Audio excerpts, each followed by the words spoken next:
Hey everyone, welcome back to Pretending with Dice. As always, I'm your host and game master, AJ. Just a couple of announcements before we get into today's episode.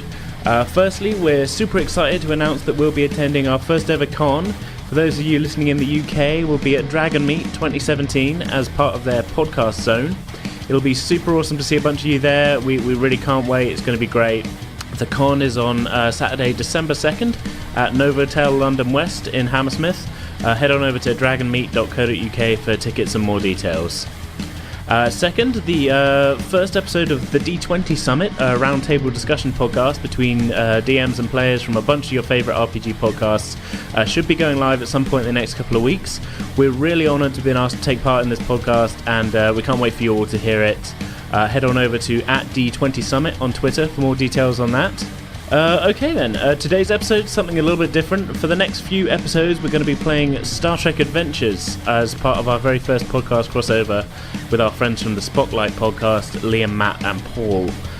We're not actually going to be starting our game session this episode, but what you're about to hear is a series of recorded Skype calls with each of the Spocklight hosts as we make our way through the Star Trek Adventures Lifepath character creation system, making each one of their characters. This is the first time that any of these guys have created a character for any RPG game, so hopefully it'll be interesting for you guys to hear some first-timers dipping their toes into the RPG pool, as it were. I've done my best to edit out parts of the calls where I repeated things that were explained on, any of the other calls, just so you don't have to listen to the same thing over and over again. Also, it may appear like I'm trying to lead them through certain choices of their characters. This is partly true, but it's 100% just because for our actual game recording session, the guys were only in town for one day, so in the name of brevity and them not wasting time on things that might not get used in a one-shot game, I just tried to steer them through the process a little bit to sort of streamline the whole thing. Okay, I hope you all enjoy this character creation episode. The first call you'll hear is with Liam, the second with Matt, and the third one with Paul. Let's get into it.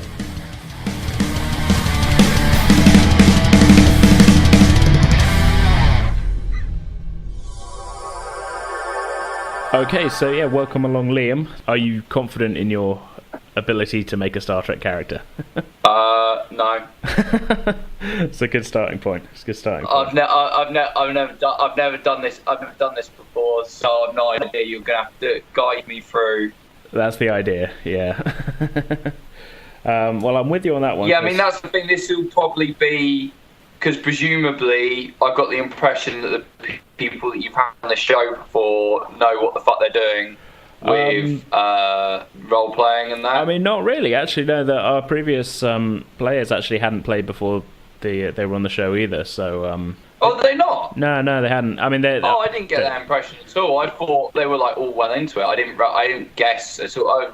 It was pretty much a case of like they'd done sort of similar kind of related sort of video game sort of ideas, but that's like completely different to actually playing that kind of game. Really, it's just sort of like a as we talked about before, like when we were just chatting about sort of what it's like. It's more kind of like how your character, like having an idea of your character rather than like, oh, I don't know how to play this game sort of thing. Yes. Kind of like this is who I'm playing. This is who This is how I react to that kind of thing. Hey, here's the situation. What would your character do with it? Yeah. Okay, so let's dive right into this then, I think. So it's a series of about 6 or 7 steps. 7's not too tricky. It's pretty much just like, right, so what's your guy's name or whatever, but we'll get to that. Step 1, we're basically just starting at the beginning, picking your guy's species.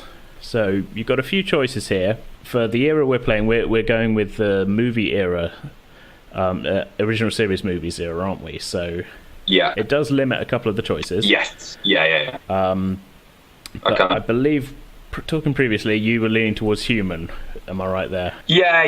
I'll go with human. Human. Okay. So as a human, you get a few kind of choices of things to make at this point. Humans are quite a versatile species in the game. You can sort of almost kind of lean them towards any sort of way that you want to, whereas stuff like Vulcans, they tend to be a bit more kind of scientific and, well, obviously logical. But yeah, humans, you've got a little bit more kind of like leeway as to some choices. Now, your character comes together through a series of stats split in between attributes, which is just kind of general kind of personality traits, and disciplines, which is like your Starfleet job things. Right. So as a human, you get a choice to increase 3 of your attributes from their base level. Now, every attribute starts at level 7, just as a sort of baseline person. So I'll give you a choice. You've got 6 to pick from, each of which you can pick 3 of them to increase by 1 at this level, just for being like a human. Okay. So the attributes, you've got control, covers precision, accuracy, and careful timing. Daring, that tends to come in when you're trying to do sort of a lot of combat stuff, but like trying stuff that might be particularly kind of a little bit, well, anything that's sort of a little bit daredevil-y, or kind of, you know, jumping across wide gaps, things like that. That's where that comes in. Right. Okay. Little bit of crossover with the next one is fitness, which again, that's fairly straightforward. Anything kind of physical, that's going to be that kind of check. Insight, it's sort of how well you read other people, that kind of thing. Presence, almost sort of like how charismatic is your guy, how good are you at sort of talking down people or intimidating people or whatever. Yeah. And the final one is reason. So that tends to come into play with sort of scientific stuff, or, you know, trying to figure things out, really. Any 3 of them you can increase by 1 at this stage. What's the one about taking charge of people, bossing people about? That'd be presence. I have an 8 on that. Presence, okay. Presence, yeah, give me an 8 on presence. 8 on presence, okay. I have an 8 on daring, 8 on the presence. And what was the intimidation tactics one? Well, that would kind of come under that would kind of come under presence. Yeah, that's sort of dealing with people. Your other choices, you've got a fitness, insight, and reason. The insight's the understanding people. Yeah, like getting an idea of, like, determining. That's the understanding. So being empathetic and stuff. Yeah, sort of. Yeah. Okay, I have an 8 on that. On insight, okay. You also, at this stage then, so the only other thing to do is to pick a talent. And as a human, you've got access to a couple.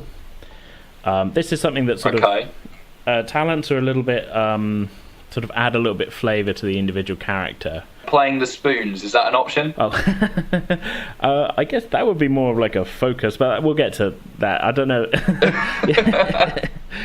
In terms of game terms, I mean, there's a couple you can pick from here, one of which, I mean, I'd recommend leaning towards this one called Spirit of Discovery. Right, what's that? Yeah, what it does mean, though, is that as a human, you've got a kind of like a drive to voyage into the unknown, and at any one point you can spend... a point of this stuff that you start off the game with 3 points of what's called determination, but at any one point the Spirit of Discovery gives you the ability to spend one of your determinations to sort of add 3 points to the group's kind of pool of like positive momentum kind of thing, which allows you to kind of keep the initiative if you're in combat, or increase your ability to successfully do something, or So I'd recommend that one as a human. It's quite a good one. There's no other choice. I mean, there's a few other choices. At this point in the process, I'd recommend. There's only a couple to kind of go. Why try to keep me away from the other choices, Adam? What's behind door number 2? Okay, well, the other one it's got written on there is one called Resolute, which kind of just increases your character's health. So that's sort of increases the amount of damage you can take before getting knocked unconscious or injured. Okay, well, you know more than I do, and you seem to be really leaning towards the Spirit of Discovery, and being the new Star Trek TV, Star Trek Discovery, I think this episode will be going out the month it comes out. I think we'll go with that. We'll go with that. Okay, right. Okay, so that's stage 1. We've so stage 2 is. We figure out the environment. It says where your character grew up, where you're from. It does. There's a few choices here. I'll just run down the list, and then you can sort of say which one kind of leaps out of you as a concept, and then we can go through like what that would mean to your character's numbers. So the first choice is the home world. So as a human, that would be like you're from Earth. The second one is busy colony. So you come from like sort of a really old one, so maybe something like you were born on Mars or something. So third choice is isolated colony. So that's stuff like maybe like a colony that's been around for a while, but it's quite away from Earth or something. Fourth choice is frontier colony. So that's I'd be like a kind of right on the edge of Federation space, kind of maybe on the border with another civilization or something. Fifth choice is you grew up on a starship in space. So that's got its own kind of thing. Or the final choice is on another species world. So maybe you're human, but you grew up on Vulcan or something like that. Any of those kind of leap out at you as like, oh, that's kind of cool. I want my guy to be from Wolverhampton. Wolverhampton. So probably Homeworld then. Wolverhampton, Earth. Wolverhampton, Earth. Okay. Excellent. Important part of my character. It's true. Okay, so what that means in terms of, well, one, you now know where your character came from. That can play into how you might react to a certain situation. But in terms of numbers, at this point we've got a couple of things to decide. Firstly, you get to increase another one of your attributes. So you can you get one more point to put into any of those 6 things we decided earlier. So you can either increase one of the ones from 8 to 9, or you can pick one of the other ones to go up from 7 to 8. Yeah, I'll increase presence to a 9. To a 9, okay, I like it. Yeah.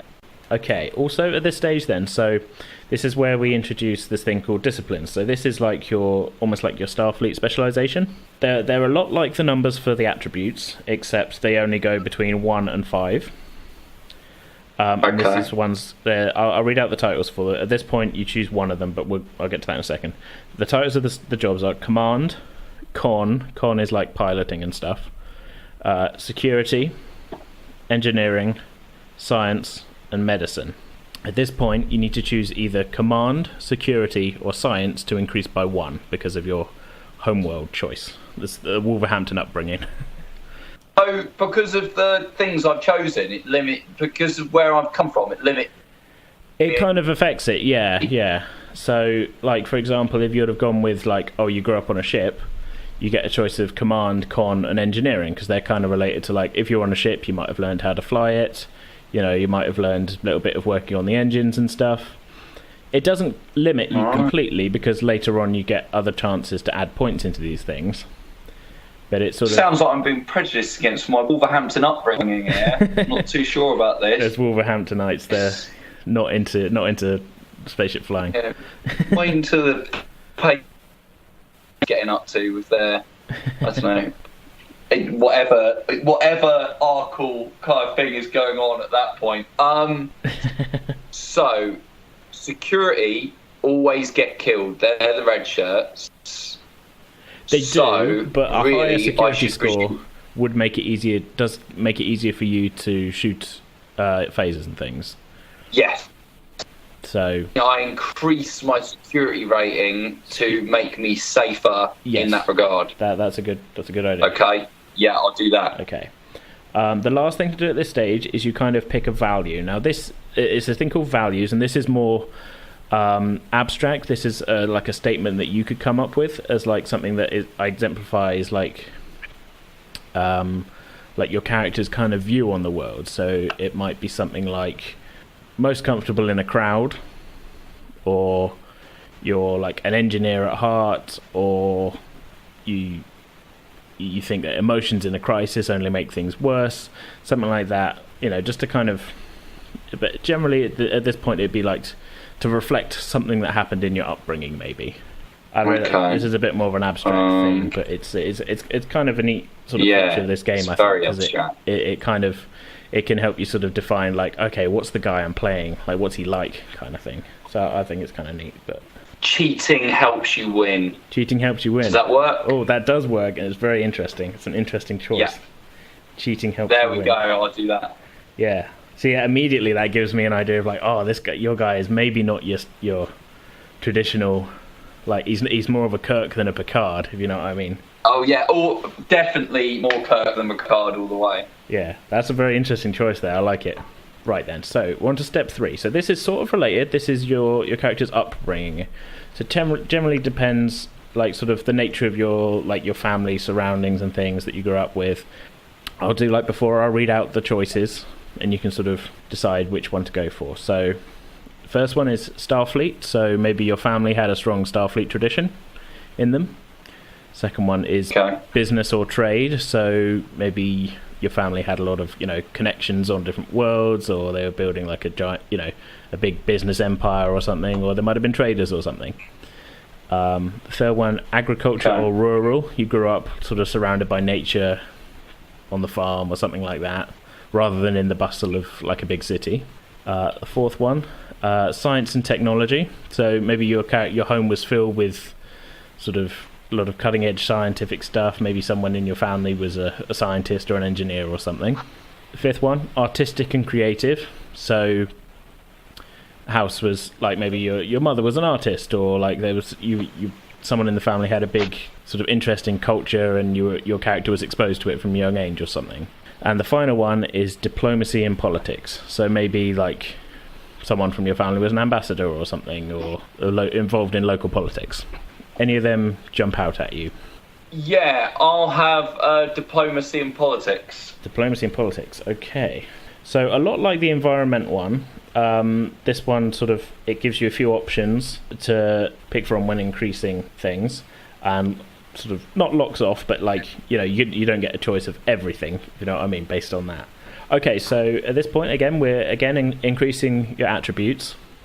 Okay. This is a choice between whether you accepted that upbringing or whether you rebelled against it. So if you accepted it, it says you are disciplined and well versed in the arts of debate. So you get an increase to your control and by 1, and your presence by 2, because you sort of, you learn from your upbringing, and quite good at talking because of it and that.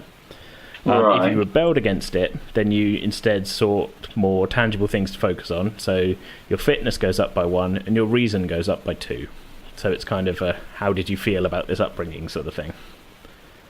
I'm going to say I rebelled against it. Rebelled against it, okay, right. Yeah. That's, again, interesting choice. Again, it's going towards the Kirk thing as well. I like it. I really like it. Okay, so cool. Your fitness goes up by 1, so you're now on an 8 on fitness, and your reason goes up by 2, so you're now on a 9 for reason. Okay, so the other thing to do here is you pick your... you would get another increase to your disciplines, so this is your command, con, security and that. This time you get a choice of command, con, or security to increase. Con. Con, okay. I like it. The last thing to do on this bit, you pick a focus. So this could be, this should ideally be sort of related to what we've decided so far in terms of like your environment and your upbringing.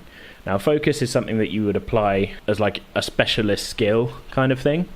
So, for example, debating or diplomacy or espionage or Starfleet protocol or something like that. Special skill. Yeah, kind of like, well, it's called a focus, so it's sort of like, okay, this is maybe something that as you were growing up you ended up putting a lot of time into. So terrorism. Seriously? Yeah, I love that. Okay, that's interesting. Don't want to word it a different way. No. No, freedom fighter. Freedom fighter, okay, right. Freedom fighting. Freedom fighting? Okay, yeah, that could work, yeah, so... Maybe like kind of sort of an interest in like working behind enemy lines or something? Freedom fighting and violent protest. Okay, this is taking a turn. Okay, so that's... Okay, so this next stage is one of the most important ones. So this is... So at this point, your character goes to Starfleet Academy. Okay. The choice here of... And this is a very important one, of like which department you went into. So you got a choice of the command track, which is generally cadets who aspire to command their own starship someday. So you learn kind of leadership skills, like some diplomacy stuff, dealing with crises, a little bit of starship operations and stuff like that.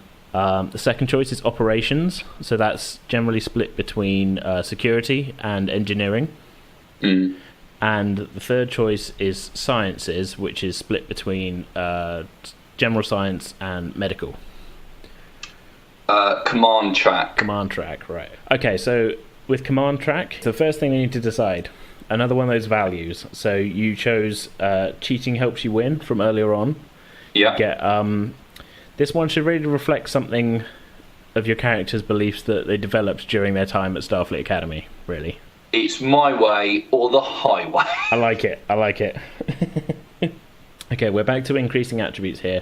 You can pick any 3 attributes to increase by 1, or you can increase like 1 by 2 and another 1 by 1. You can't put all 3 points into one attribute though at this point.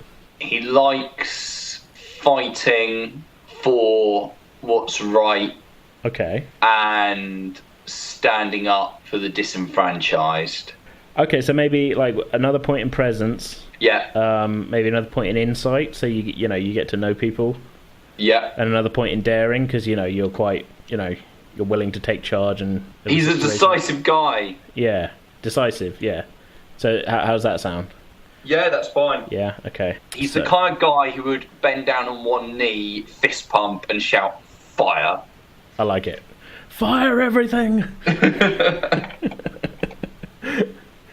Okay, so as you chose the command track, you've got to select as your disciplines kind of what you learned, what you spent the most time on in classes at the academy. You get a choice of your major, like as if it was like an American college, but you got to select either command or con, and for that you get 2 extra points in that discipline.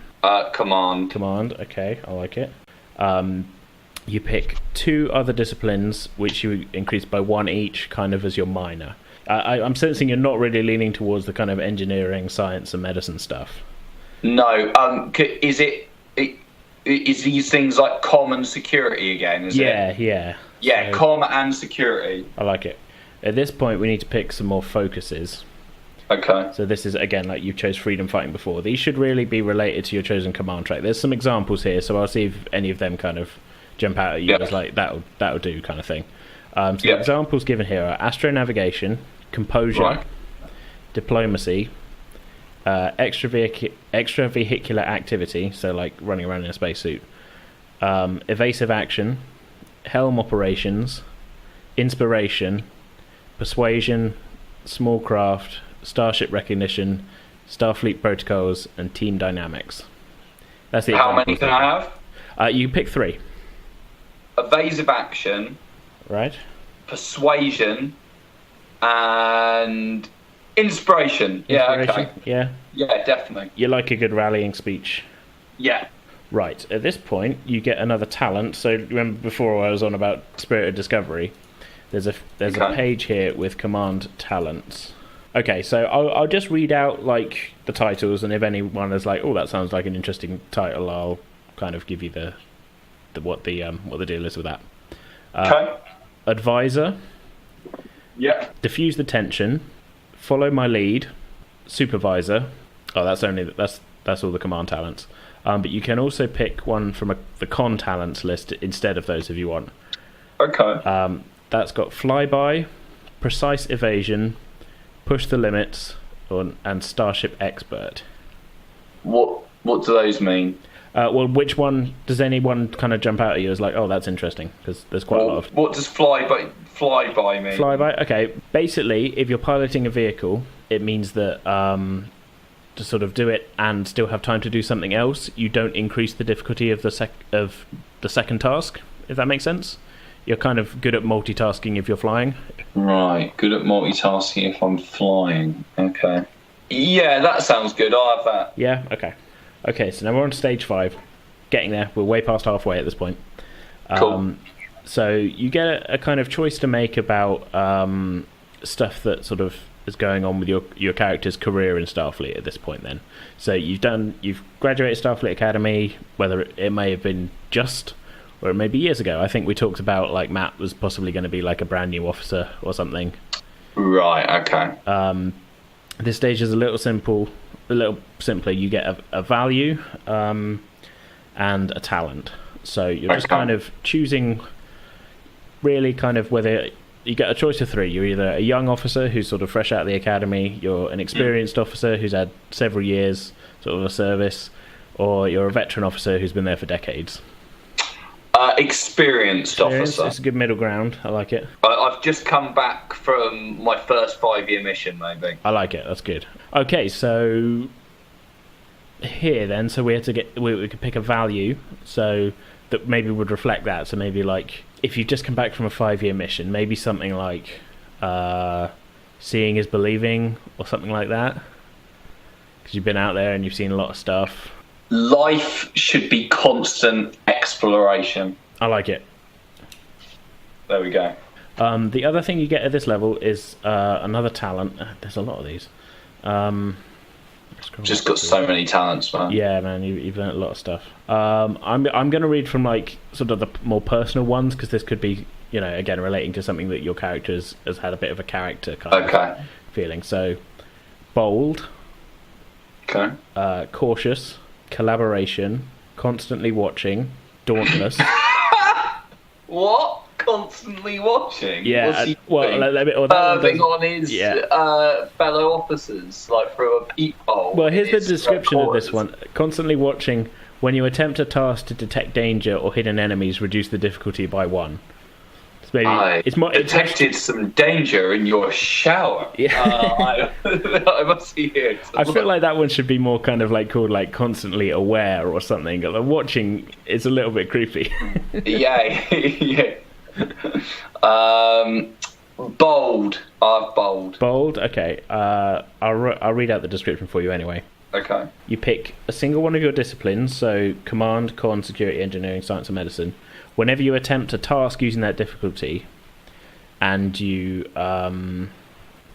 there's a thing in the game of like the players, like you guys, will have a pool of what's called momentum, so you can spend that to kind of make things easier, or I said about it before, kind of keep the initiative.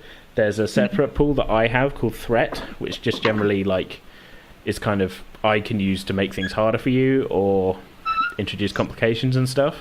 Right. One way of kind of you guys succeeding at stuff is to kind of buy a success, but like trading it to like I get a threat point, but you succeed at something.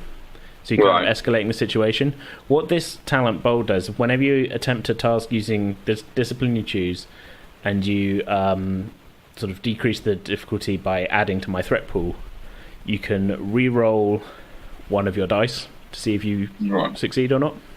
Okay. So you're kind of like, okay, so if the situation's escalating, your guy is kind of right in his element. He's sort of like, okay, stuff's getting more intense, but I'm focused under fire, and I can go for it, sort of thing. I quite like that one. It's interesting. I'm going to sort of skim the next bit because it does, again, it sort of ties in a little bit with the career bit, and we've kind of already said like, back from a 5-year mission. This is like an event that happened in your career, so I'll just kind of look at the list and see if there's one that sort of really kind of ties in with that. Unless you've had like an idea of like an event that happened in my career. Well, there's 20 choices here, and each of which have different effects. I'll just read them out real quick. I can't create my own. Not really for this. Okay. I mean, but the list covers a lot. So maybe if one, I'll read out all the titles real quick, and if one of them jumps out at you, you can be like, "Oh, we'll go for that one." Okay. So the ship you were on was destroyed. Okay. One of your friends died. Yeah. Lauded by another culture. So you met someone and they really liked you. You helped negotiate a treaty. You were required to take command during a situation. You encountered a truly alien being. You suffered a serious injury. You were in conflict with a hostile culture. You met a mentor to you or something. You met, maybe it was an older officer or something. You were involved in a transporter accident. You had to deal with a plague. You had to betray your ideals for a superior. You called out a superior on a mistake they made. You discovered a new battle strategy. You learned a unique language. You discovered an artifact. You received a special commendation. You solved an engineering crisis. You were involved in like a scientific breakthrough or an invention. Or the last one is you were involved in first contact with somebody. As far as Trek stuff goes, that covers quite a lot. Yeah. Again, did sort of anything kind of jump out at you? The ship I was on was destroyed. That's quite cool, isn't it? Yeah. Yeah, I like that. And I was literally the person who was piloting the ship died. I had to take over, and we managed to kind of land the ship with survivors, but the ship itself was destroyed. Yeah. Okay. That's really cool.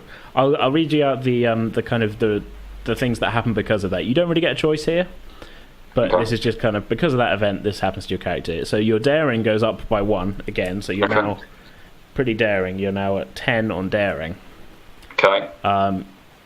your security rating goes up by 1 as well because of your experiences in a perilous situation. Okay. And the last thing, you gain another focus, but the examples they give for this are survival, small craft operations, or extravehicular operations again. So like survival. Yeah, survival. I think we're paying real well with that. Okay, yeah. So that is pretty much it, I think, because that kind of gets us to like now, doesn't it? Yeah. You receive 1 final value, so that's the the cheating, my way or the highway of life thing. It says it should reflect the career events, but we don't have to add that one if you don't want to. Okay, so 1 final value. Yeah. Never stop fighting. Never stop fighting. I like it. That ties into the survival thing as well. Yeah. The rest is more just kind of stuff I need to figure out, kind of numbers wise, because we're just doing the one shot. If you leave the department and your rank and that up to me, because it's going to be a little bit kind of tied into the story. Okay. Don't worry, because of what we've gone with your guy is like he's been around a little bit. You're not going to be like ensign sort of thing. But yeah, the only other thing I need you to come up with, and you don't have to come up with it now if you haven't got anything in mind, but is a name for your character. Yeah, can I come up with that later? Yeah, sure, that's no problem. We'll have that ready by the time that we are good to go on the final recording. Awesome. But yeah, awesome. Like I say, there's a couple of extra little kind of details here that I'll figure out, but that's generally down to like how much health your guy has and what your equipment is and things. So don't worry too much about that. But yeah, I think I'm in good health. You are, good, yeah. Good diet. Aliens and various edible aliens that you can have. You're ready and raring to get out there and see what the galaxy's got for you. Only evil aliens though. I only eat the finest Klingon. You love a good Gorn haunch. Yeah, exactly. I don't know what that is. Have you ever seen that clip of like from the old series of Captain Kirk fighting the guy in the terrible lizard mask? Oh yeah. You must have done. Yeah, that's the Gorn. Oh, he's the Gorn, isn't he? Yes. There you go. I have Gorn on Mondays and Klingon on Tuesdays. Yeah, I mean you got to keep it varied. Right on then, man. Yeah. Cheers for sort of sticking with me while I muddled through the first time and everything. That's cool, man. Yeah. And, I'll let you know when I've got a name. Okay.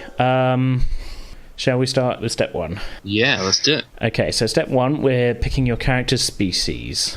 Did you have anything in mind for... Well, I was thinking human, just to keep it kind of base for me, just because I'm not too versed in a lot of the other species, and I might, some of my choices later on might kind of contradict what they're all about, kind of thing. Yeah, humans in this game are pretty versatile. Yeah. I don't really want it. I don't want us to all end up human. I bet Wilson picks it as well. But Liam went human, yeah. So. Yeah, he's come straight out of the gate. But I think I'll go human and try and. We've got some ideas to flip stuff around. I think. Okay, I mean, it gives. Like I say, you've got a few different ways you can go on that. Like Vulcans. As you would guess from the movies and the TV and everything, they're quite logical, so they might do better at kind of like engineering, sort of science, medicine type stuff. But humans, you've got a kind of almost like a blank slate of like, well, that's a guy over there who's really good at engineering. That's a doctor over there who's really good at being a doctor. So human, right? Well, while we're mentioning that, do you have kind of a sort of vague idea going into this of what your guys' kind of place on the ship is and that sort of thing? Well, I thought about it a bit today, and I'll just quickly kind of go through the things I jotted down, and they're all kind of vague still. So I had an idea for a human guy that was possibly raised by Vulcans. Oh, that's quite interesting. So rather than being kind of half human, half Vulcan Spocklight, he is full human, but his upbringing is going to be slightly different, so it's whether he changes around and rebels from that or not. Okay. So human Vulcan parents from Earth. I wanted to try and go down the pilot route, basically whatever Sulu does. Right. So Okay. I was thinking either captain, first officer, or med, or engineer, and I was like, oh, pilot's pretty cool. So I've got some ideas there. Is that one of the things? Does that fall under? We can go down that route. I will say Liam's kind of gone down what's called when we get to the Starfleet stage, you kind of pick what track you go on. So either command, sciences, or operations. Liam went down command, which does tend to sort of give you a couple of bonuses towards kind of flying the ship and stuff. Yeah. No, if he's down for kind of being the leader of the whole bunch, that works for me as well. Because I don't. Yeah. I love everything there. So I mean, yeah, like I said, we could just as easily have your guy be like Sulu and have him sort of like numbers wise be leaning a bit towards as if he was kind of like a security officer, but with enough kind of variation that you're more of the Sulu than the Kirk, if you know what I mean. Yeah, definitely. Yeah. Okay, we're gone with human. At this stage, we need to pick 3 of your attributes to increase by 1. Cool. Well, I think daring. Daring, cool. Insight. Right. And reason. Reason, I like it. That's cool. It's not important, but all of these, you start at a base level of 7 on these. Cool. So you've got 7 at the moment on control, fitness and presence, daring, insight and reason. You are all at an 8. By the end of it, some of them will probably be in double figures. So it's sort of but at this stage it very much looks like, oh god, all these skill checks are going to be hard, but it's keeps building up. We kind of build it up, and that's dependent on other stuff. Okay, so that's that. At this point as well, you also pick a talent. There's a couple here of options that are kind of just basically related to being human, so I'd kind of point you towards one of these, as we're just going to be kind of playing the one sort of session, really. Now, the first one it is got here is called Resolute. This means that as a human, you're kind of pretty kind of robust, and you're sort of willing to sort of succeed at any cost and that kind of thing. And it kind of increases your character's maximum sort of damage. It's called stress, but it's sort of the amount of damage you can take physically before you're injured, that kind of thing. That's quite a good one. The other one as well is that it's got on the page here, relevant to humans, is called Spirit of Discovery. Liam went with this one, just as a heads up. But basically what this does is means it gives you the ability to sort of spend what's called a determination point. Every character has 3 of those at the start. And you can spend a point to add what's called momentum to the group. So that momentum is used to add extra dice if you're making a skill check. So say it was a skill check that you needed 2 successes on. Normally you'd only roll 2 dice. You can spend a momentum and add a 3rd dice on that. So it's sort of, you'd use it to kind of increase your chances of succeeding on stuff. This momentum spend, does this only come with this option that you've... No. Momentum is gained in a variety of ways. Generally, by sort of critically succeeding on stuff, you'd gain a momentum, and certain other things that your character can do. But this talent just gives you the option to go like, right, I'm going to spend that and immediately gain that 3 momentum, which could come in quite handy in sticky situations. So a couple of choices there. So either kind of a general increase to your health, or the option to gain momentum at some point. I'll go with the health. The health one? Okay, interesting. Yeah. Okay, so that's all we need to do with step 1. All right, so step 2. Environment that you grew up on. Now, you mentioned growing up as like... you thinking like a kind of adopted by Vulcans sort of thing? Or? Yeah, so I'm thinking he's adopted by Vulcans. Do they have anywhere particularly on Earth that they live, or do they not? Or is it just around Starfleet Way? Because I reckon I could be local. Yeah. I mean... If you were still thinking like adopted by Vulcans but living on Earth, we could do that. I'm trying to think of the era, because obviously it really is dependent on that. Like the earlier you get, like the less Vulcan presence is going to be on Earth. Could they be kind of like runaways themselves, or someone important enough to warrant them being on Earth? Oh, for sure. Yeah. I mean, this kind of bleeds over into the 3rd step, but you could be like human. So that we'd go like the homeworld route for this bit, because you're being raised on the human homeworld. And then in the upbringing section, we could select, say, like traders or diplomacy and politics to sort of give your character sort of a to sort of reflect that you're, being raised by maybe, Vulcan ambassadors or something. So it really is kind of up to you how you want to interpret that. The other option I'd maybe recommend, if you're not completely sold on raised on Earth by Vulcans, but you could go with the another species world option. So you could be a human who was maybe you were orphaned on Vulcan and adopted by a couple of maybe some people who worked with your parents on Vulcan or something. That gives you another couple of options there. It gives a slightly different sort of set of options that we've got at this stage, depending on whether you go with another species world or your home world sort of thing. But it's 100% up to you. Yeah, no, I like that. Being on Vulcan, because the idea I had was that this guy's kind of ancestors, like going back to kind of now, were kind of hot ship pilots kind of thing, but his immediate kind of family totally not. So he kind of feels I'm more of who we were before. Yeah, for sure. So I think if his human parents were doing something completely different, so kind of quite Starfleet way, and his real parents died in battle or something crazy. Yeah. And so his now Vulcan adopted parents are very kind of boring ambassadory people, and they're trying to get him to see the the logical way of being is to go into politics and be safe, and he's just like, nah, fuck that. I want to be like my parents were and join stuff. Yeah. Maybe your parents. He's trying to fight back to his roots and who he is, and I guess that kind of I'm guessing thinking the bits from the new Abrams' first Star Trek with all the young Spock stuff, similar to that, where I guess there'd be kind of when he was young. Oh, like that scene with the kind of learning kind of pods kind of thing. Yeah, with the bullies, like kids being like, you're not one of us, and that just kind of spurns him on more. Like it's not something, like it hasn't made him a shitty person. I think he internalizes it all and just is like,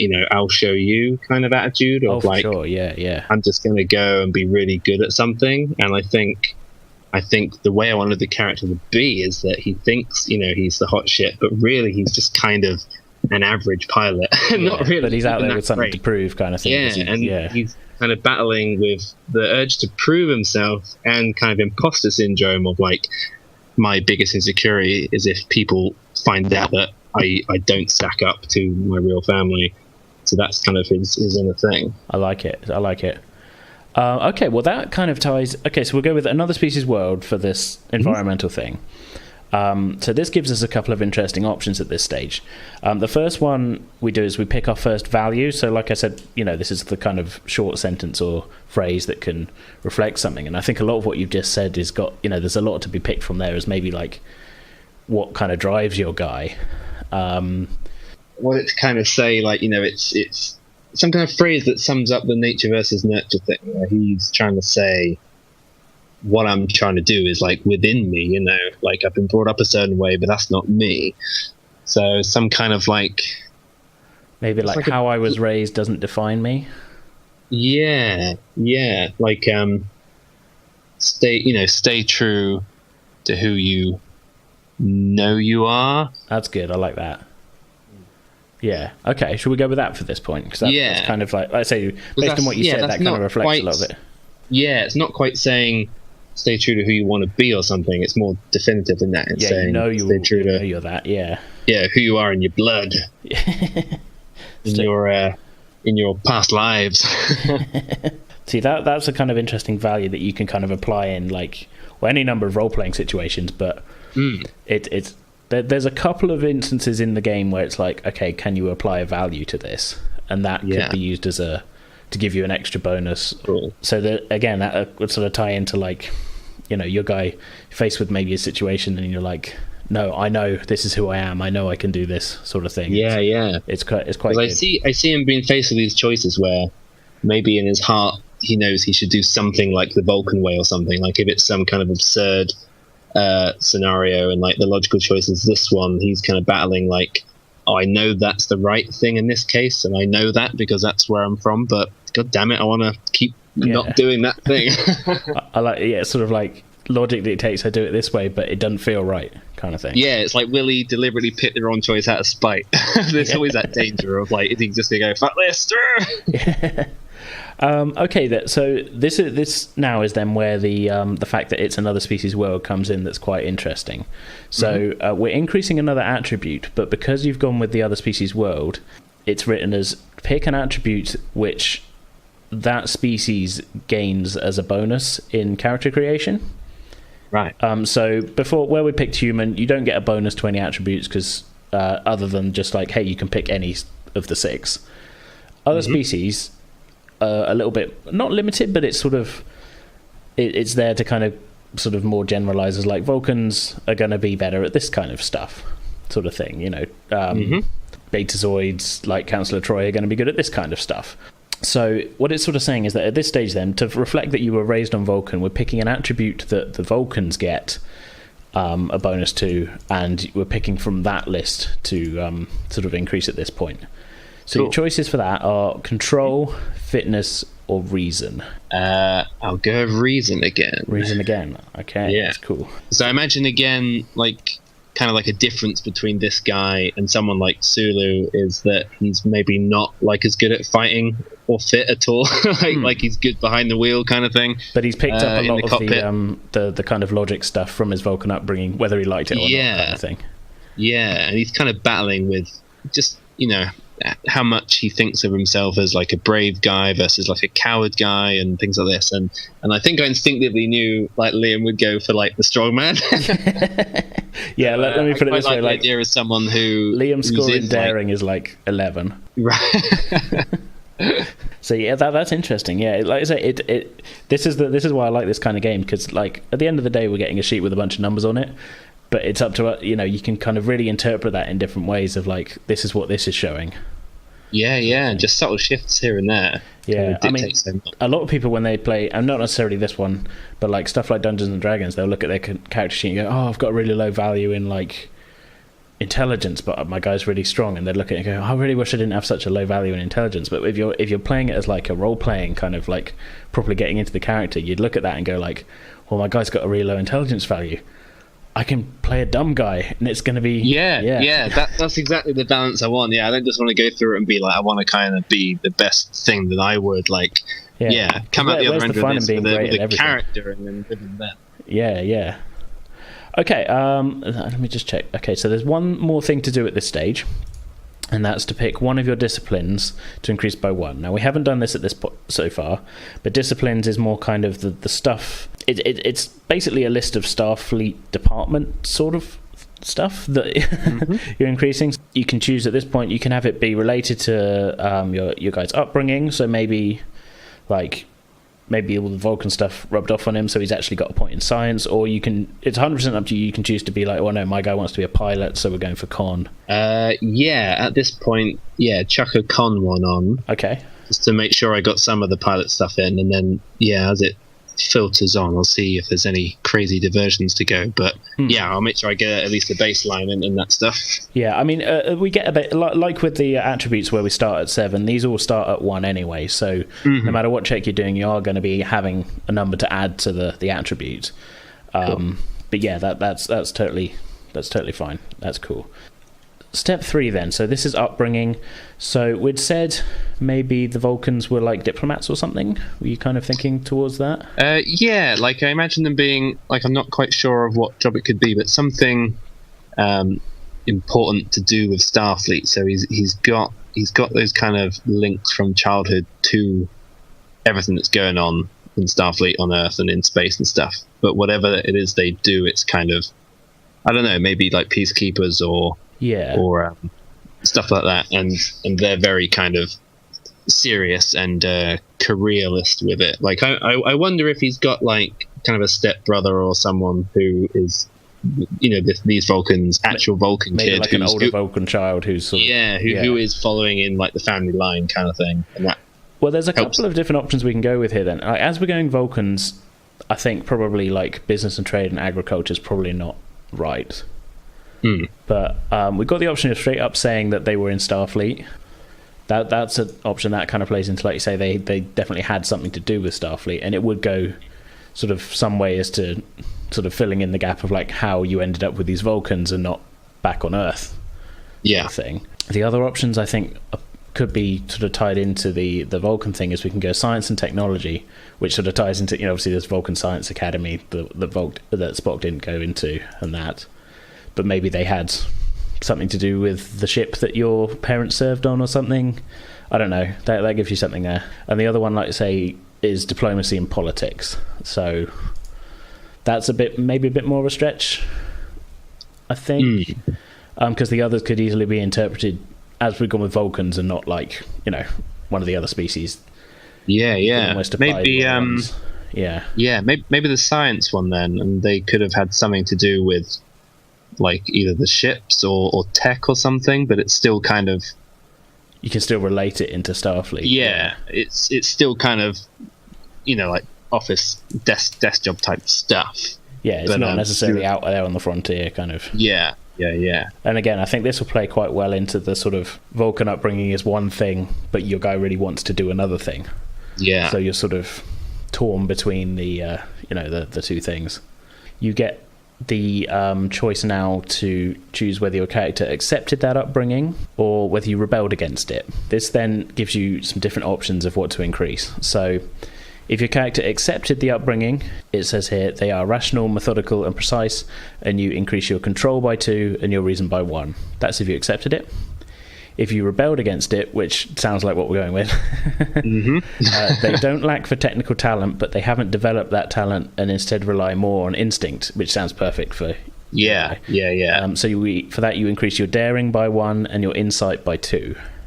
Cool. Yeah, I imagine he's like, because he's shirked away from any one choice apart from maybe the flying, he's not really proficient in the stuff that his foster parents have done, and his passions are in the flying, but even that's kind of stretched, so that's what ties into his whole like, am I even any good? And he puts on this front of being really good when really he's just worried about getting by the whole time. For sure. Yeah, totally. Okay, so daring goes up by 1, so you're now on 9 for daring, and your insight goes up by 2, so you're now on 10 for insight. So your guy's actually pretty kind of good at reading people and that. Maybe this could be interpreted as like you've had to sort of deal with like say the kind of Spock upbringing of like Vulcans sort of looking down on you a little bit, Vulcan kids. Yeah, you can get through it and you can understand and blend it, but it's it's not what he wants. Okay, the next thing we pick on this one, so you can increase one of your disciplines, but you don't get a choice out of all of them, so you get a choice of con, engineering, science, or medicine. Let's check an engineering. In that. Yeah, that could tie into Starfleet, Starship operations and stuff. You also get to pick a focus. They give a few examples here that kind of would relate into the science and technology upbringing. So astrophysics, astronavigation, that might tie into the ship operation actually, astronavigation. Computers, cybernetics, power systems, genetics, physics, subspace communications, surgery, quantum mechanics, warp field dynamics, xenobiology. It's sort of, pick a thing that your guy is really good at that he maybe go with what was it, astronavigation? Yeah, that would tie into like plotting warp courses and stuff like that. I like the idea that he's kind of got like a picture memory, photographic memory. There's photographic memory or didactic memory, just maps and knowing his way around and things. Okay, well, I imagine that comes easily too. Then I'd say that also as well could be interpreted as like you rebelled against the upbringing a bit, but like it rubbed off on you, certain ways of the the Vulcan upbringing, especially if you're in those teaching pod kind of things, you're not going to forget. I don't have to like it, but I know it. Okay, so that's the whole kind of upbringing section. Step 4 then is Starfleet Academy. So here's where we pick your sort of track you went down. Command, operations, or sciences. Now, I think we kind of discarded sciences, didn't we? But I'll read you the description that's here for each one. Okay, so it's what it says for command. The command track is for those cadets who aspire to command their own starship someday. It focuses on leadership and interpersonal skills, diplomacy, decision-making in crises, an understanding of protocol and procedure and starship operations, which includes flight control. Many command track cadets begin their careers as flight control and pilots, so that is kind of what you're going for, really, actually, isn't it?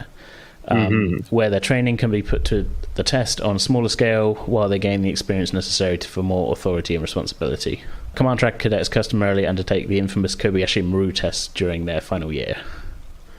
So actually that does kind of relate quite heavily into what we've been saying, really, with your guy, isn't it? Yeah, I imagine them doing that, but with the with no real desire to kind of command the ship, but be the best pilot. He maybe went down that track because it had more flying courses on it or something. Yeah. Okay, so going down the command track then. So this is, we pick a second value. So before we went with stay true to who you know you are. You gain a value which should reflect some aspect of your beliefs that developed during their time at the academy. I'm thinking whatever it takes. You do whatever it takes? Okay. Yeah. That's quite good. Is that I can't remember what one of Liam's one was. It doesn't cross over too. His were a little different. I mean, his have got... I mean, I could already see like the way your character's sort of approaching things from a different kind of mindset. Yeah. Doing whatever it takes... It's got a slightly different kind of feel to it, doesn't it? Yeah, I like do whatever it takes because the implications are also in there of if that involves doing the cowardly or wrong thing, do that as well. Yeah. Whatever it is for you. So it's versatile. Yeah. Okay, the next part of this, attributes, you gain 3 points, which can be split between 2 or 3 attributes. Let's go the triple of the last 3. So insight, presence, and reason? Yeah. Okay, that's cool. So I'm kind of sticking by being an unfit guy. It's fine. No, it's interesting. Okay, so the disciplines now. This is where it's interesting because it kind of relates it back to like a university thing. So you either select command or con as your major. I'm feeling like con might be the one you're going for on this one. Yeah. So you select 2 other disciplines to increase by 1 as your minor. I'll go with a security and a science. Okay, I like it. At this point, we need to think of 3 other focuses. So again, we could kind of relate them down your chosen command track. So helm operations might be quite a good one. Small craft. Maybe you want like the sort of the flying team or whatever. Shuttlecraft formation flying or something. Is there any kind of skill in like particularly tough maneuvers or the spaceship equivalent of evasive action or something? Reverse parking, parking the ship. High intensity maneuvers or something. Yeah, let's call it combat maneuvers. How about combat maneuvers? Yeah. Nice. So the last thing we need to do at this stage is select another talent. Okay, so there's 4 here that are specific to, kind of being con being your focus. So there's one here called Flyby. Whenever you use the swift task, use of spending momentum, which we mentioned momentum earlier, but it's one of the things you can do by spending momentum. You can do an extra action kind of thing. Nice. Whenever you use the swift task momentum spend, you do not increase the difficulty of the second task if one of the tasks you attempt is to pilot a vehicle. Ooh, so that's quite a good one. Sort of a little bit kind of multitasking sort of thing. Next one, precise evasion.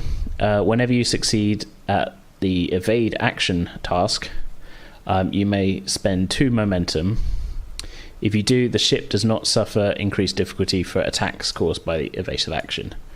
So basically, it gives you the ability to spend momentum to kind of do a harsh maneuver and then attack without any increase in difficulty, which is kind of cool. That kind of ties into the combat maneuvers type thing as well. Yeah, no, that's a good one. Yeah. Well, I'll give you the rest anyway, just, choices. Push the limits. When you attempt a con task that has increased in difficulty due to environmental conditions or damage to the engines, reduce the difficulty by 1. So essentially, if the task has gotten harder because of damage or whatever, maybe it doesn't get harder. So that's sort of really like putting your guys sort of like putting it in a role play context. It's like you know it's damaged, but you know what this ship can do. You can get it through. And the last one they've got here is Starship Expert. Whenever you succeed at a con task to identify a type of starship or try to understand an unknown form of starship, you gain 1 bonus momentum, which may only be used on the obtain information use of momentum spend. So cool. Yeah, I reckon the evasive maneuvers. Evasive maneuvers? So, what was that? Precise evasion? Yeah. Yeah, cool. I reckon he's got the edge there as opposed to knowing any particular secrets about the ship itself. I imagine he's quite practical over theory type guy. Yeah, maybe it's a sort of a skill he kind of picked out while working on, you took advanced flight courses and you developed, maybe your guy's like through those courses he's particularly good at that kind of thing. Yeah. Okay, I think that's the last thing we need to do on the Starfleet Academy section. So step 5 is basically saying, like, how long has your career been? And we've sort of said he's going to be a young officer. So that's one of the options here. Young officer, so you get a value here which must reflect the character's inexperience or naivety in some way. So maybe something like, how hard can it be? That's good, I like that. How hard can it be? It's kind of like a beginner's luck type thing. Yeah, beginner's luck meeting like lack of experience and how that doesn't affect my inhibitions with attempting certain things. yeah. It could also that could also backfire, because that's kind of interesting. Of like, you guys got no experience as to like, well, we shouldn't be doing that. There's no possible way we could, succeed in that. You could just look at it and go like, well, let's give it a go. That's kind of interesting. I imagine he's the sort of guy who wants to chalk to a lot up to instinct, despite everyone else going, but you've been doing this for a week. What are you talking about? So how hard could it be? ? Okay, so at this stage then you receive, because we've gone with like young officer, you get a talent called untapped potential. Okay, so this is a little bit of a limitation because of that. Because of it, you can't increase any attribute above 11, which is not a problem at the moment because we're the highest one we've got is 11, or any discipline above 4. So it is kind of limiting our sort of further development at this stage, but that's fine. But I guess they just spread stuff around a bit. Yeah, it's kind of just to sort of reflect that you haven't been at this as long as everyone else. But whenever you succeed at a task for which you spent momentum to buy additional dice, you roll a regular 6-sided dice, and you get bonus momentum back equal to what you roll on that dice. But is that? Yeah.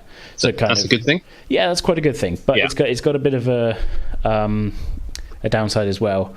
Is that when you do that, if you roll what's called an effect, which is if you roll a 5 or 6, a point of threat is added. So threat's kind of the anti-momentum. Like you guys as the players get momentum, I get threat, which would be to sort of maybe introduce a complication or something.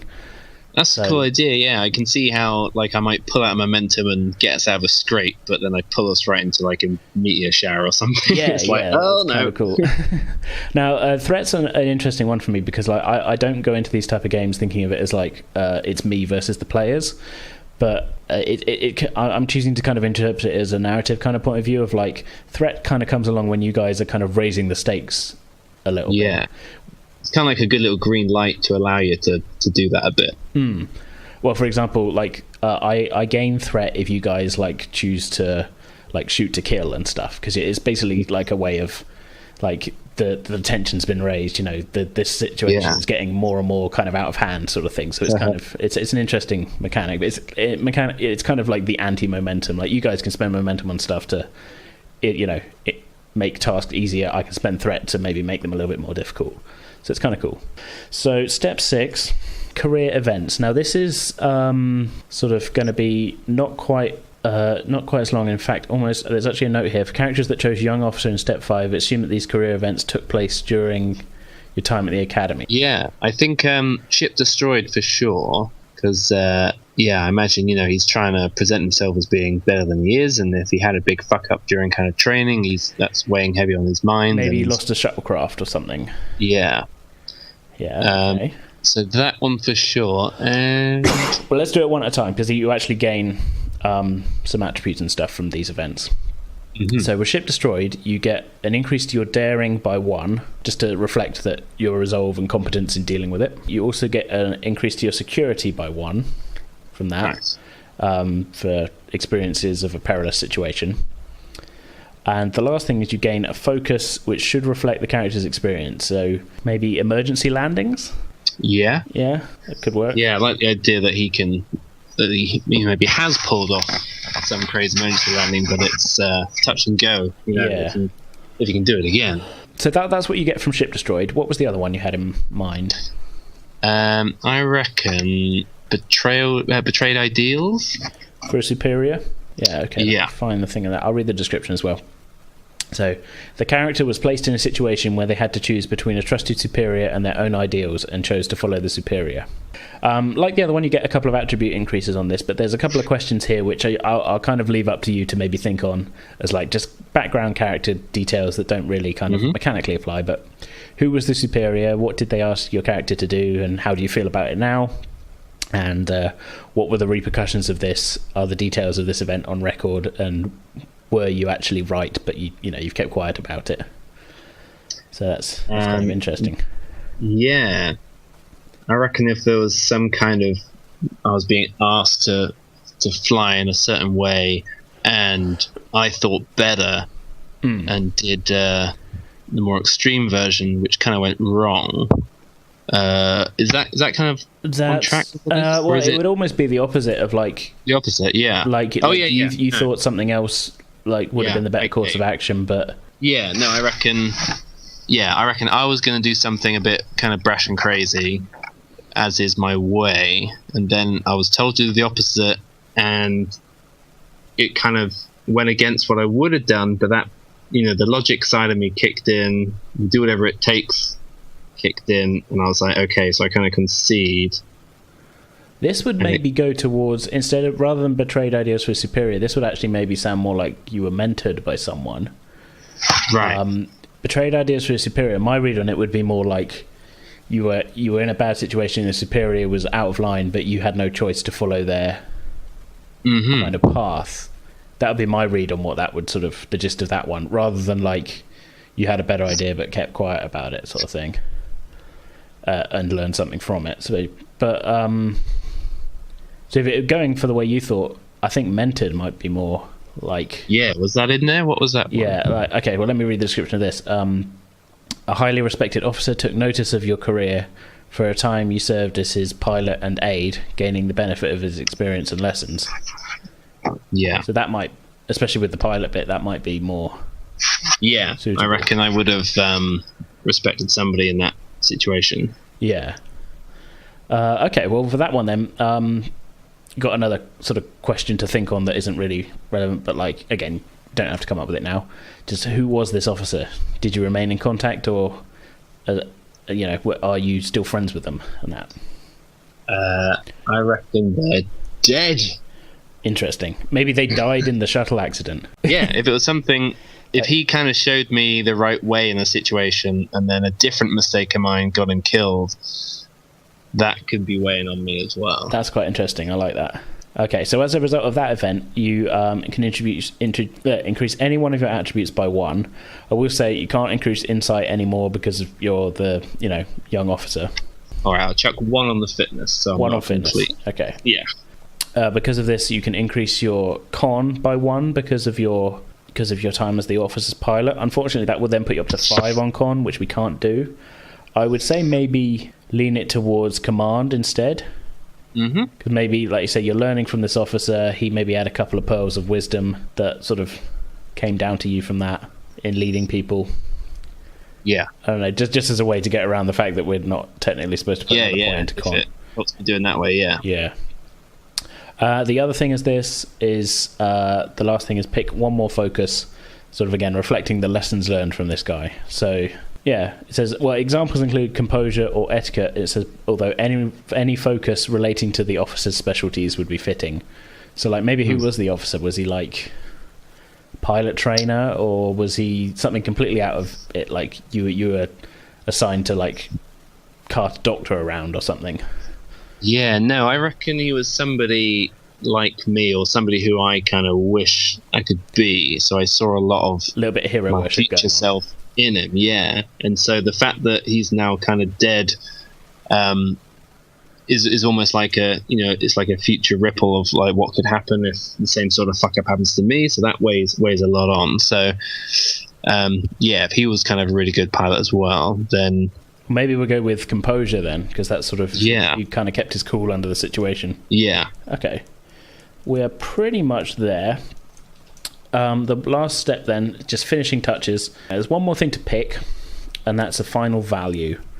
I want it to be kind of how he views himself socially or with other people. Something classic like like a live together, die alone type thing. He's quite cynical in that sense of. Okay, yeah. That sort of ties in with like where you knew your parents died growing up kind of thing. Yeah, so sort of ties in with that as well. Yeah, like he recognizes you need other people around you to get by, but he also, knows in his heart when push comes to shove, you've only got you on your side, and everybody has to die alone. So how could we word that? I like that live together, die alone is kind of interesting. Yeah, let's go with that, shall we? Yeah, cool.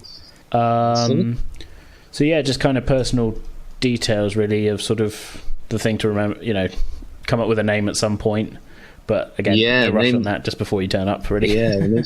I spent a while trying to find a good like Star Trek name generator thing where you pop stuff in, but it was all ones where it was just kind of listing loads of things. Yeah. So I was hoping if I could find something where it's one of those ones where you type in name and surname and something random pops out, that could be a good funny one. But because you've gone with human, it's kind of a little bit wide open, really, isn't it? Yeah. I kind of scoured, it's the same when I'm writing scripts and things, like trying to think of character names is so hard. And I often just scroll through anything where there's just a whole list of people and like look at all the different surnames and things. Yeah, which one of these is a cool name that and realizing like putting something together and being like, oh no, that's just exactly so and so. And it's quite funny in this because it gives a whole bunch of like, depending on all the other species have got like, here's some female names, here's some male names or whatnot, and then at the human bit just says human names vary wildly. Names like you people names. So I mean the other stuff I kind of will sort of leave up to you. I mean, I'm presuming with each of these, appearance wise, as you and Liam have both gone with human, they're both going to vaguely look like each of you. Yeah. Does it say age anywhere? Because I think well, I think if you're a young officer, we could go with like maybe he's fresh out of the academy, maybe he's like 25, something like that. Yeah, thinking that. Yeah, characters can be of any age really. I mean, a lot of times, in the background on like Next Generation, you see a bunch of like really like old man ensigns walking around. Just whatever extras they had around that day. You'll fit in this. You'll fit in this costume. Just walk through the back of this shop. Try not to run into Patrick Stewart. But yeah, okay, that's pretty much it really. Like I say, the rest of it, leave it up to me. Numbers wise and everything, that's not an issue. We've got a pretty cool idea of what your guys' personality and that and your backstory is like, which I really like. It's cool. Yeah, it's good to get all that out and be able to just sort of dwell on that as well. Yeah. Awesome. Okay, well, did you, I mean, going into this, before we do anything, have you got like a kind of general sort of idea of what kind of character, what kind of position on the ship you're going to be going for? Well, yes. So basically, I'm thinking like a sort of sciencey kind of like more practical, more kind of like level-headed, more of a kind of Mr. Spock than a yeah. Kirk, I mean, I can't play as a Vulcan because that requires quite a lot of skill, I guess, because I might be emotional at times. So that's fair. Yeah. So if you're leaning towards more of a kind of science guy, that kind of leans back towards the original series era a bit more, to be the kind of Spock on the bridge, rather than, because there wasn't really like a kind of dedicated science guy on Next Generation. No, there isn't. I think we might be missing medicine here. So you said you can combine two, because I think science and medicine, I can throw in a bit of McCoy sass in there. Yeah, I mean you could be like a general kind of voice of reason. Yeah, I think that's a reason combination, isn't it? So yeah, that's an interesting counterpoint, I think, to the others. This should be quite interesting, I think. Yeah, that's what I was hoping for. I can see in my niche now. I'm really happy Matt went with like Speed boy, Yeah, I mean that's a really good way of Harris. describing his character, Speed Boy. Yeah. Matt's character is a human, but he was raised on Vulcan, but he kind of rebelled against his Vulcan upbringing and just wants to be like a kind of cool pilot guy, which is kind of interesting. All right, well, let's get started then. Let's give this a go. I think. Step one is fairly simple. It's the absolute minimum that we need to know about your character, and that is what species are they? Yeah, well, humans. We'll keep it simple. Going for humans. Okay, that's very interesting because we've got all three of you are playing humans. Yeah. At this point, you get a choice of any three of your attributes to increase by 1. Reason, okay. insight, and control. Okay. Okay, the only other thing to select at this level is a talent. I think I'm going to go with the group one, Spirit Discovery. Spirit Discovery, okay. Yeah. I think that can come in handy in certain situations because, like I say, you can spend it to automatically kind of add to the momentum pool. So, like, if you're finding something particularly hard, you can be like, right, no, let's get out there, team.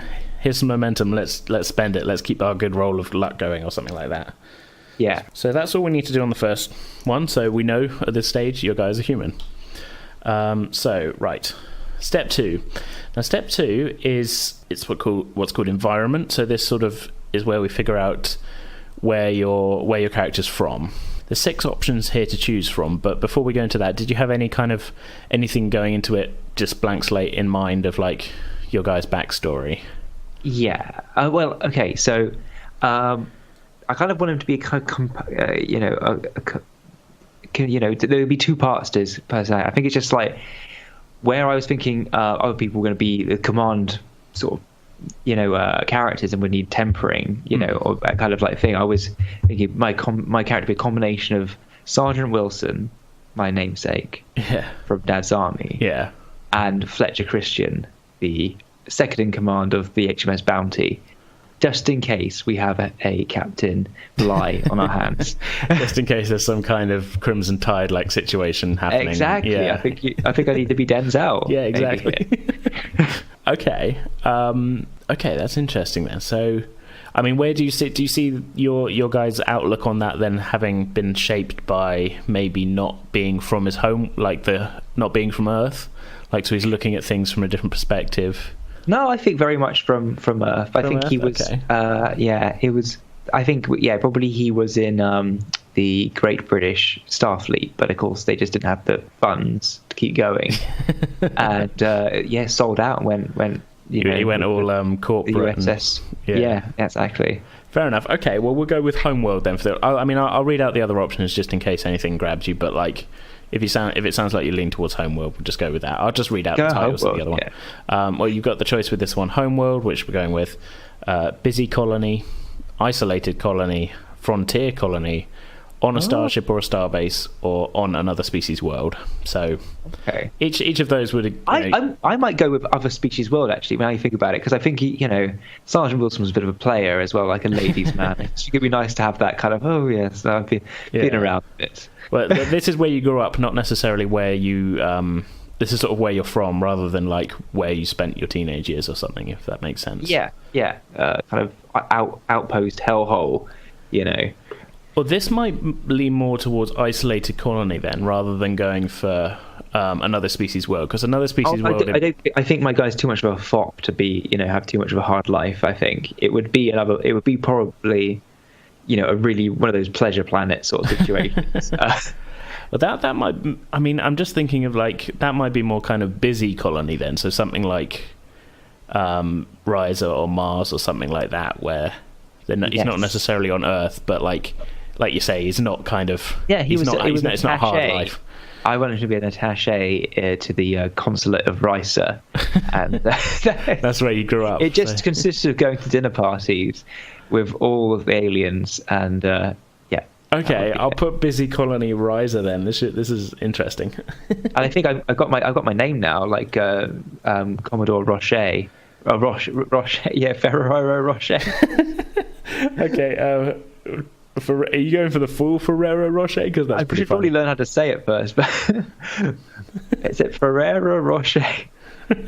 Okay, so if we're going with Busy Colony then, okay, at this stage there's a couple of things to pick. The first thing, we'll do the ones we've done before, just because now we already know what we're doing. At this stage, due to growing up on a busy colony, you get a choice of increasing either your daring or your presence by 1. I feel like presence would play more into the riser thing. That's the kind of charisma, that kind of stuff. I would agree. Rather than daring. You know me so well. Well, I'm just going on like what you said of your character now. You know, I mean, daring doesn't really play in, I think, to like what the kind of culture's like on Riser. It's pretty chilled out. It's kind of yeah. But it's just whether you're going to have another drink is exactly daring. Yeah. Dare you buy a double instead of a single? Yeah. Okay. Also, at this, you get to choose one of your Starfleet disciplines to increase by 1. Out of the following choices: command, security, or science. I feel like science is more your guys' thing. Science, yeah. So, okay, the only other thing we need to do with this one is to pick a value. I mean, it should reflect the kind of environment or culture you were raised in, but if you... Yeah, and it's not multiple choice. No, this is really kind of, like I say, it's on you to kind of... think of a thing. I mean, it's... This is me on the spot now, right? A little bit, sorry, yeah. Okay. There's no such thing as unknown, only the temporarily hidden. That's quite good. Hidden, yes. We could maybe reword that to be kind of more relevant to your guys' upbringing on Riser then. So maybe the unknown is only unknown till you meet it, or something like that. Although, again, that's not particularly... Until you've had a drink with it. That's kind of interesting. I like it. I've got this kind of hard-drinking Dr. McCoy image in my head from that. I think it's going to be great. I'm very happy where this is going. It's only unknown until you drink with it. Okay. See, that gives you actually... That's quite a broad statement that can be taken in a couple of ways, sort of thing. So that's the ideal thing for, like, one of these values, is that, like, a situation might come up and you can kind of look at your values and go, like, well, hold on, this plays into my thing here. So this could be kind of interpreted as, like, you know, bad situation happening or whatever, and like your guy is all about kind of like, well, hold on, calm down, everybody sit down, here, pour you all a drink, let's talk this out, kind of thing. Yes. Or it could be a response to like, oh god, a weird space anomaly, give me a drink, let's get on with this, you know. Again, kind of alcoholic, but like, I think it's general enough. I could probably use it for everything, yeah. Well, and that's, like I say, that's the ideal value kind of thing. It's more of like a view on life rather than like, when I'm in space I do this. It's more of like a kind of, how do I view the world? You could very pigeonhole yourself with that sort of few of them. Yeah. Some of them could get a little bit kind of too sort of too specific. Yeah. Okay, so that's that stage. So stage 3, it's sort of related to that. This is your character's upbringing. We know where you grew up, but like, what was the nature of your character's kind of family and surroundings as you grew up? Oh, probably diplomacy and politics. Yeah, I was because I was about to say, like, science and technology might play into what your character's kind of like the idea you came up with at the beginning, it being like a kind of amalgam of maybe Spock and Bones sort of thing, but maybe that's not how you grew up, sort of thing. No, I think that's it. I think this is what they've chosen as a vocation. Like, perhaps they, didn't have to go into this, but decided to go their own way. It's like, was expected to go into the family business of politics, that kind of thing, but just got bored of that life and went, no, I'm going to be Starfleet. Yeah. Or I just got the job through, nepotism. Oh, possibly, yeah. Like your Uncle Dan was like in Starfleet, and he was like, Ferrero, you do well here. I'm just trying to figure another chocolate I could name my granddad. Yeah. Uncle Yorkie. Uncle Yorkie, yes. Okay, so I'll read the thing. Okay, so the character has been exposed to the complexities of political thought and nuances of diplomacy since they were young, perhaps because a family member was involved in those fields. So here we get a choice.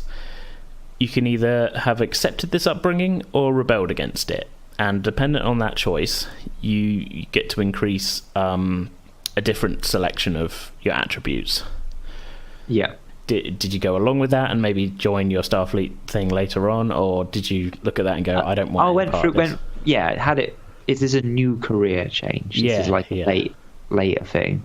So yes, it's like, did follow along with it, but this is a new thing. Okay, that's interesting. Okay, so because you accepted the upbringing, what you get an increase in is an increase in your control by 1 and your presence by 2. Oh. Okay. There was some of the bits that that were lacking before. Yeah. Well, not one necessarily. was, but... No, you'd put one into presence and two into. You'd put one into each of those before. So, just for interest's sake, like if you'd have rebelled, your fitness would have gone up by 1 and your reason by 2. So, it's a different. That's kind of the choice there. This is an interesting part of this one. Okay, so due to this as well, you can increase any one of command, con, or security from your disciplines. I think if I've got designs on the chair, then I think command. Command, yeah. Especially like you say, if we're having any kind of Crimson Tide, you want to be able to. I need a little bit there to challenge. Yeah, you want to be able to have the kind of charisma behind your giving orders and that. Yeah. Okay, at this point as well, we pick a focus, but this should really, at this point, relate to your upbringing kind of thing. So we can pick one. Yeah, pick one of those. What's your focus? Not xenolinguistics then. Okay, so it's going to be diplomacy. Diplomacy? Okay, yeah, that's good. In keeping with the character's background. Yeah. Right, the only other thing we do at this stage is pick another talent. So before you had Spirit of Discovery. Again, we should probably find something here that is kind of relevant to the sort of upbringing type thing. There's one here that might kind of apply to both the diplomatic thing and you're kind of leaning towards science and that's one called Studious. Yeah. What it does, again, they just apply to very specific situations. It says whenever you spend 1 or more momentum to obtain additional information, you can ask 1 extra question on top of what you normally would get. Yeah, and this is your suggestion. I mean, it kind of jumps out at me as kind of, if your character sort of studied, you grew up, you learned diplomatic stuff, you would have had to learn certain protocol type things, but also you're going for kind of more of a scientific sort of background and that as well. It just kind of jumped out at me. I think that's right, yeah. No, I think I need to kind of make sure the science bit's not left behind in all this, so yeah, I would. Okay, so step 4 is your character goes to Starfleet Academy at this stage. Oh, okay. So this is where we pick which sort of study track your guy went down. There's a choice of 3, command track, operations track, and sciences track. I'd recommend going for the sciences one, because while, like I say, command, like you say, if you're leaning towards a kind of second in command type thing, it doesn't, going for sciences doesn't really kind of preclude you from being higher up in the ranks, sort of thing. For example, say Dr. Crusher was technically commander, same rank as Riker, and obviously Spock and Bones were high up and that and everything. So I'd kind of recommend more that to kind of go down sort of, so your guy does have a bit more kind of skill in the science and medicine side of things. I would say so, yeah. So is there a medicine specialism as well or not? Yeah, at this stage, this is, it's sort of lumped together. So command track does sort of command and like flight school type stuff. Operations is security and engineering kind of lumped together, and then you can make a couple of choices to kind of lean towards one or the other. Yeah. And sciences is science and medical kind of lumped together, and then there's... Oh, that's good. Well, if it's lumped together, then it's clearly going to be science. Yeah. Yeah, science track. So first thing we should do, we'll pick another value to reflect some aspect of your character that developed while you were at the academy. So before we had, if it's only unknown until you drink with it. So what did your character... What's something that's kind of shaped your character's kind of view on life at the academy? This is again, it's an open question. Yeah. Isn't it? Okay. Could be I was part of a protest, but this could be too. Okay. Yeah, I think this is the thing. There's maybe some there was like less representation for certain things, because I'm a colonist. I probably was a bit more. I cared about everybody sort of being represented or something like that. So perhaps I was staged to sit in or something like that. Maybe something like everyone deserves a fair hearing.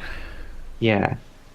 Something. I think like that would be in there with diplomacy, wouldn't it? So yeah. Okay. So at this point, due to we get to increase some more attributes and disciplines. So attributes, you gain 3 points, which you can split between either 2 or 3 attributes. Okay, so I think I need to add. Look, I need to kind of maybe spread things out a little bit, do you think, at this point? Doesn't hurt, yeah. I mean, having a kind of generally good at most things sort of character is definitely a good sort of... I would say, I think, I don't want to be just a one on daring after all. So it's daring and... Daring and fitness you haven't put anything into so far. Yeah, it's got to be a fitness one, and I'm going with reason. Reason? Yeah, I think that ties in nicely with the, you're getting it while you're learning science stuff at Starfleet Academy.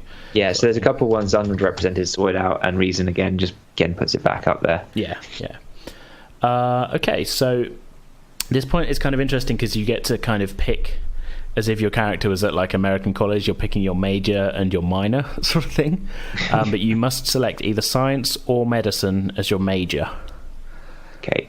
Science major. Okay, you get an automatic for that. You get an increase of 2 in that discipline. So you're currently at science 4, which is pretty good. Then as to pick your minor subject, you can pick 2 other ones to increase by 1. Okay, so medicine and command. Medicine and command, okay. Yeah. This is kind of interesting because no one in the party's got any points in engineering. Really? Oh my god! It is actually going to give us quite an interesting way to showcase one of the cool things in this game, which is the use of supporting characters. Yeah. So you guys have each got your character, but I'm going to have to, before we play, generate sort of some basic stats for kind of like other crew members on the ship. Yeah, sort of thing. I basically want that guy, the Engineer Olsen. I think we need to make here. Just what, the generic guy who jumps engineer into guy. the No, which one's Engineer Olsen? Is he the one who jumps out of the spacecraft with? Yeah. Water kicked him on Romulan arse, and then gets incinerated. He's the engineer. Yeah, I don't know. Yeah, he's meant to be. Yeah, he's like chief engineer. Yeah.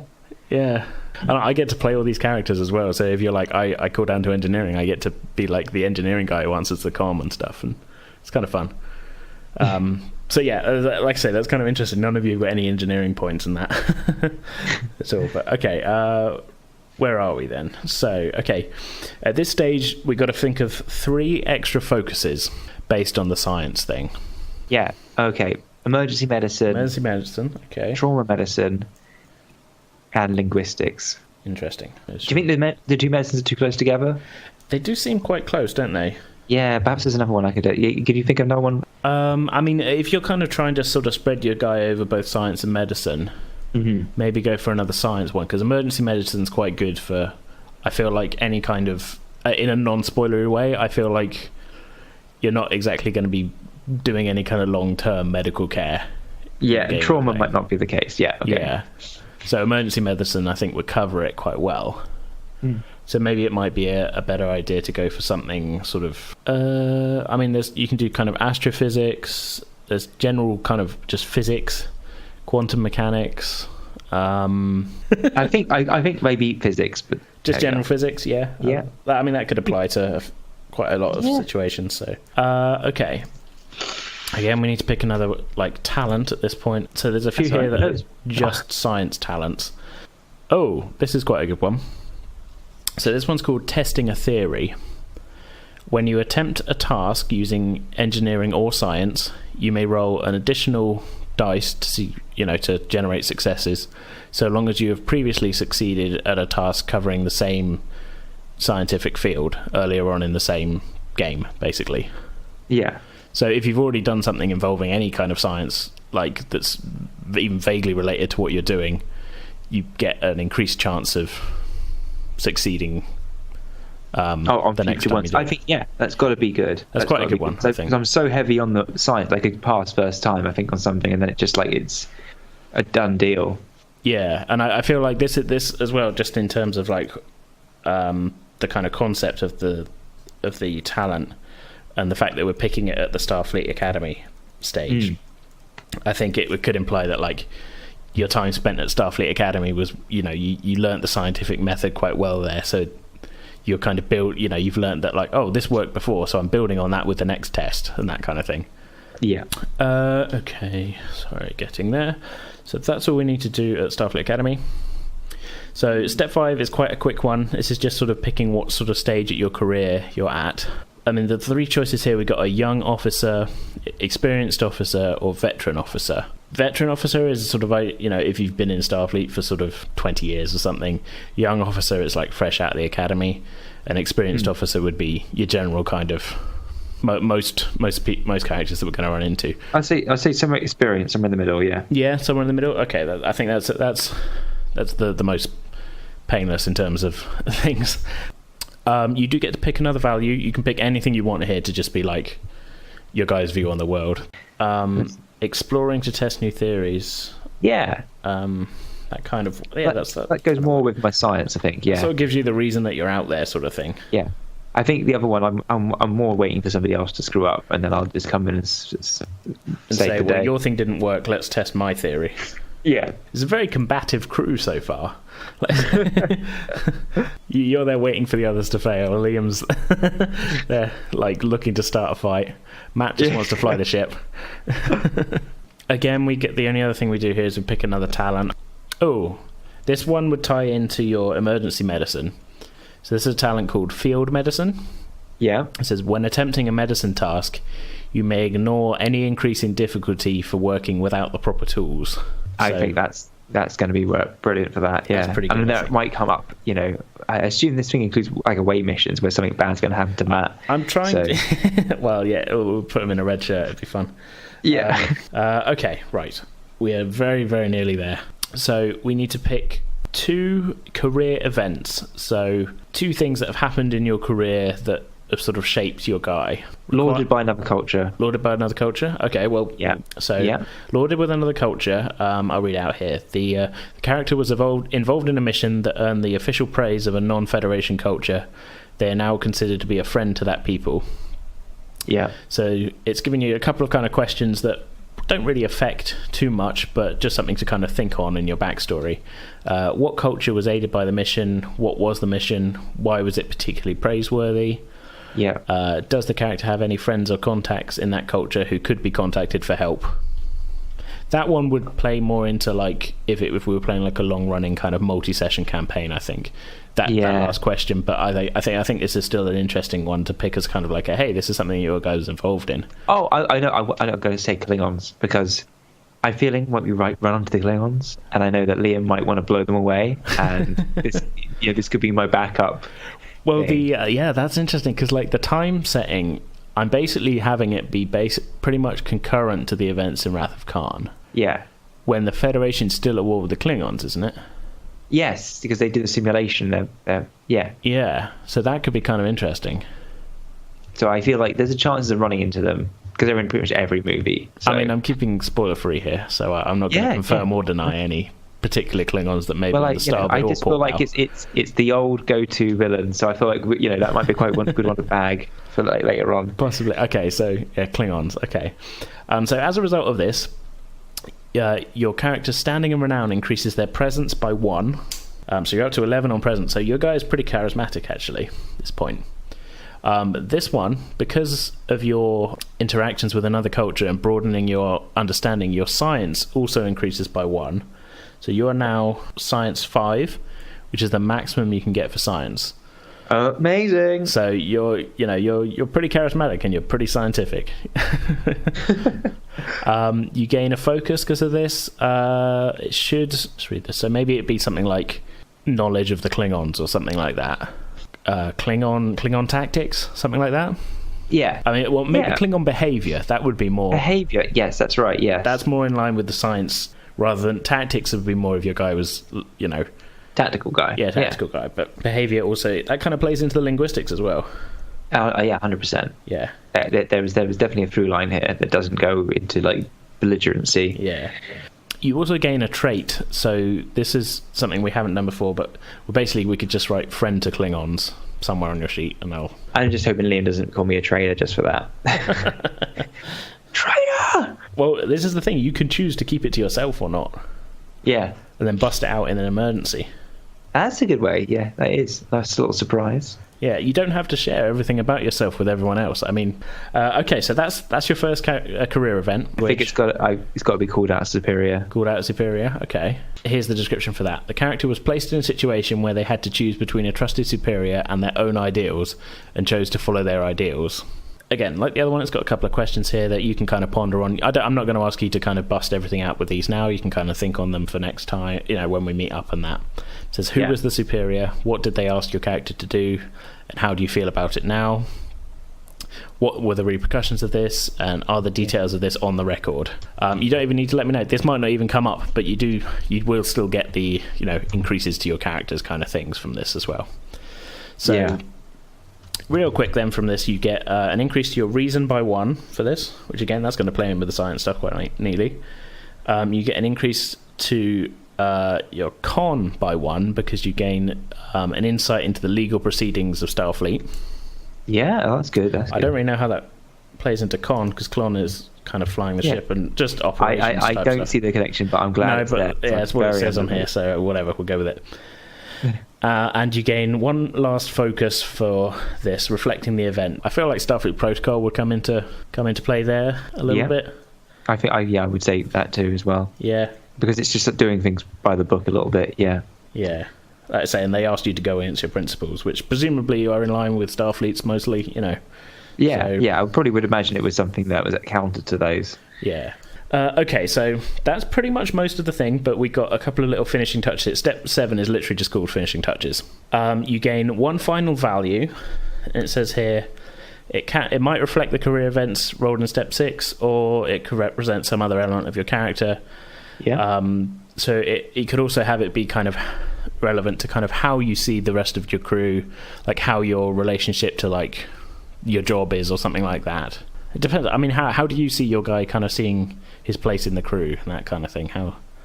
I think somebody who is fairly kind of just is seeing things from like a very clear perspective. He's not in charge, but like has his own opinion how things should be done, and is fairly relatively new to Starfleet, so he's bringing in a little bit of outside experience from the private sector. Let's say this is the public sector. Excuse me, sorry. And they've got like he's got a bit of kind of like sort of private sector background, a bit more wheeler dealer sort of thing. So maybe something like I feel like it's somebody that's got values life. Okay, and life is for living, and wanting to explore, and it's just very positive and always looking forward. Yeah. So because they've seen the world, they're very kind of debonair, and they've also been in contact with other species all their so maybe like life is about the experiences. Yeah. Something like that. I like that. Life is for the living is. Yeah. Yeah. Something like that. Yeah. Yeah. I'll put life is for the living because that's what you said, isn't it? I don't think there's anything else we need to do here. We've got your name, if you want to stick with Ferrero Rocher. I do. Dr. Rocher. Rank and roll, I mean, I'll figure that out. There's nothing else we need to do here. So, yeah. He's like a nut. He's such a nutty guy.